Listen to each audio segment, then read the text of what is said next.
One evening when the sun went down and the jungle fire was burning, down the tracks came a hobo hiking, and he said, "Boys, I'm not turning. I'm headed for a land that's far away, beside the crystal fountain." I guess they still can't hear us. That clip comes from a movie called Room that'll be opening this fall. It stars Brie Larson as a woman who's been imprisoned by her abductor, and she lives with her child, who's 5 years old at the time, and it's narrated by him. This is not a review, however, because it hasn't come out for a few weeks yet. This is to talk about the Telluride Film Festival. Room was one of the films at the Telluride Film Festival, which is one of the great festivals in the world, actually. And it's also the harbinger to the fall movie season, along with the Toronto Film Festival, which is happening right now, and then a little bit later and a little bit differently, the New York Film Festival, which happens a little bit later in September.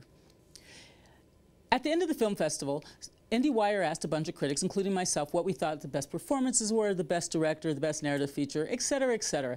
And Brie Larson was at the top of the best performances. After her is actually Michael Fassbender, who's extraordinary, and Steve Jobs. So like I said, I'm going to try not to review any of these films because it's not fair to them. I'm just here to say these are the films. I'm showing you a few clips from the films that really made a splash at Telluride. And it was a particularly good year at Telluride, actually.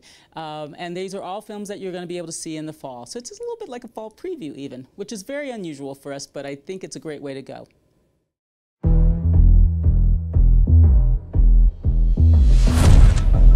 What do? You're not an engineer. You're not a designer. You can't put a hammer to a nail. I built the circuit board. The graphical interface was stolen. So how come 10 times in a day, I read Steve Jobs as a genius? What do you do? Musicians play their instruments.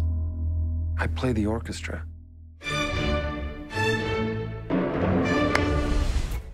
Steve Jobs is directed by Danny Boyle, who was so great with Slumdog Millionaire and Trainspotting, and the list goes on and on, 127 Hours. He's a terrific director, and he's a really visceral director, but this is like one of those movies that isn't necessarily, I mean, it's in offices, it's about ideas, it's about like sort of talking and meetings and all that stuff, and yet, because it's written by Aaron Sorkin, based on Walter Isaacson's book about Steve Jobs, it really does have like a lot of tension. It just comes out of, did I say I wasn't going to review something?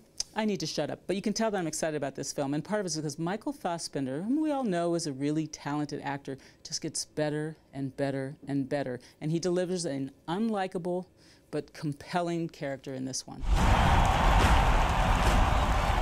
Ladies and gentlemen, please welcome. The final clip I want to share with you is from this film called Spotlight. It's directed and written by Tom McCarthy, and it's about the Boston Globe's investigative team that did the uncovering of the Archdiocese of Boston's cover-up of the priest sex scandal.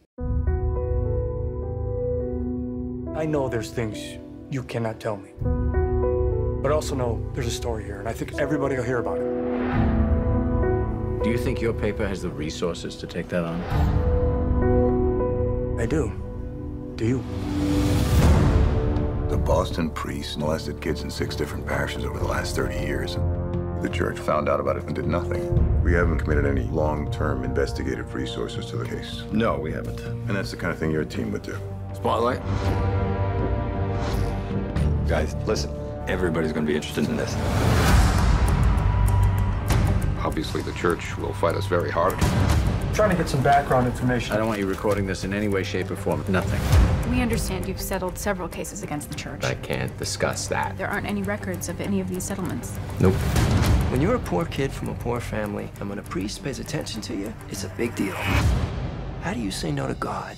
It stars Michael Keaton, Liev Schreiber, Rachel McAdams, and Mark Ruffalo. And if that sounds like a good ensemble, guess what? It really is. But like I said, even though these movies are very good, I'm not really reviewing them right now. You'll hear about that a little later in the fall.